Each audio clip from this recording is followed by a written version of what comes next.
दोस्तों, good morning. UPSC ज्ञानदायिनी में आप सभी का स्वागत है। तो आज मैं आपको महत्वपूर्ण युद्धों के बारे में बताऊंगी। चलिए आज कुछ महत्वपूर्ण युद्ध देख लेते हैं।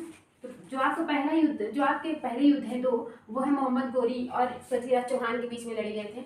तो वो है जो तराइन का अपना प्रथम युद्ध हुआ था वो 1191 ईस्वी में हुआ था और पृथ्वीराज चौहान और मोहम्मद गोरी के बीच में हुआ था ये युद्ध, जिसमें पृथ्वीराज ने मोहम्मद गोरी को हराया था। और जो दूसरा युद्ध हुआ था वो तराइन का द्वितीय युद्ध हुआ था जो 1192 ईस्वी में हुआ है। और ये मोहम्मद गोरी और पृथ्वीराज चौहान के बीच में ये मोहम्मद गोरी और पृथ्वीराज चौहान के बीच में ही हुआ था। लेकिन इसमें मोहम्मद गोरी ने पृथ्वीराज चौहान को हराया था, जबकि पहले युद्ध में पृथ्वीराज चौहान ने मोहम्मद गोरी को हराया था।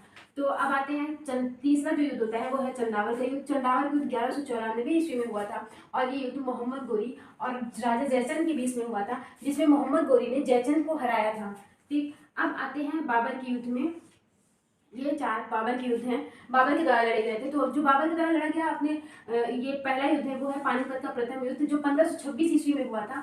और ये बाबर और इब्राहिम लोदी के बीच में हुआ है, जिसमें लोदी वंश दिल्ली सल्तनत का खात्मा हुआ और यहाँ पे बाबर वंश की नींव बाबर ने रखी थी, मुगल वंश की नींव बाबर ने रखी थी। यहीं से मुगल वंश की स्टार्टिंग हुई थी पानीपत के प्रथम युद्ध से। और दूसरा युद्ध जो होता है वो खानवा का युद्ध होता है। खानवा का युद्ध 1527 ईस्वी में लड़ा गया और ये बाबर और राणा सांगा के बीच में लड़ा गया, जिसमें बाबर ने राणा सांगा को पराजित किया था।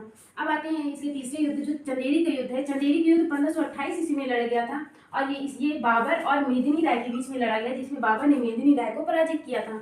अब आता है चौथा युद्ध। चौथा युद्ध है अपना घाघरा का युद्ध। घाघरा का युद्ध जो है वो 1529 ईस्वी में लड़ा गया और इसमें बाबर और अफगानों के बीच में लड़ा गया था। इसमें बाबर ने अफगानों को पराजित किया था।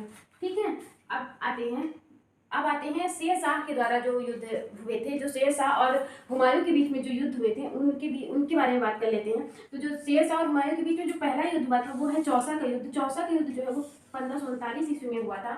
ये शेर शाह और हुमायूं के बीच में लड़ा गया था, जिसमें शेर शाह ने हुमायूं को पराजित किया था।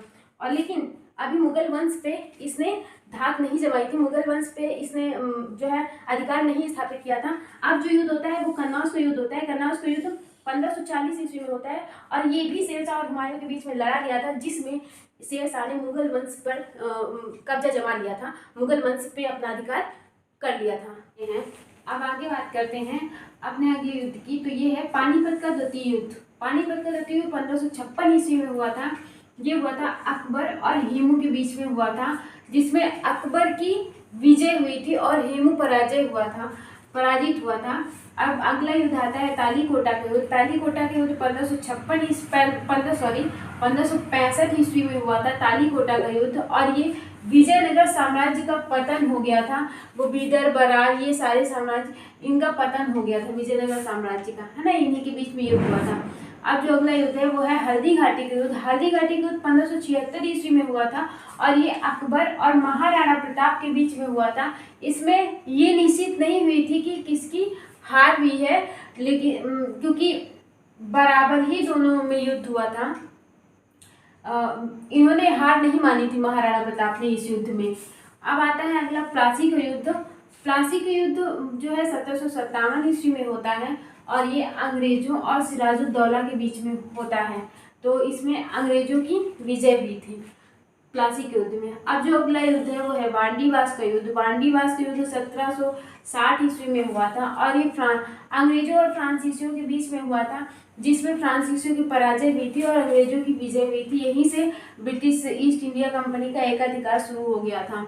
अब बात करते हैं पानीपत का जो तृतीय युद्ध हुआ था वो हुआ है 1761 ईस्वी में और ये अहमद शाह अब्दाली और मराठा जो है उनके बीच में हुआ था। और आगे बात करते हैं ये युद्ध हुआ था बक्सर का युद्ध। बक्सर का युद्ध जो है 1764 ईस्वी में हुआ था अंग्रेजों और मीर कासिम के बीच में। इसमें अंग्रेजों की विजय हुई थी और मीर कासिम पराजित हुआ था। अब अपना जो प्रथम स्वतंत्रता संग्राम आता है वो प्रथम स्वतंत्रता संग्राम 1857 ईस्वी में हुआ था, जिसके बाद अपना जो भारत का शासन है वो ब्रिटिश क्राउन के हाथों में चला गया था, ब्रिटिश महारानी के हाथ में चला गया था। तो इतने सारे आपके महत्वपूर्ण युद्ध हैं, इनसे बहुत क्वेश्चन आते हैं और काफ़ी सारे क्वेश्चन कन्फ्यूजन वाले होते हैं। आप लोग 2 मिनट का टाइम लेके पूरा वीडियो देख लीजिएगा, आप लोगों को सारे महत्वपूर्ण युद्ध रिकॉल हो जाएंगे और आप लोगों को आसानी होगी पेपर में। तो चलिए आज की क्लास यहीं ख़त्म करते हैं।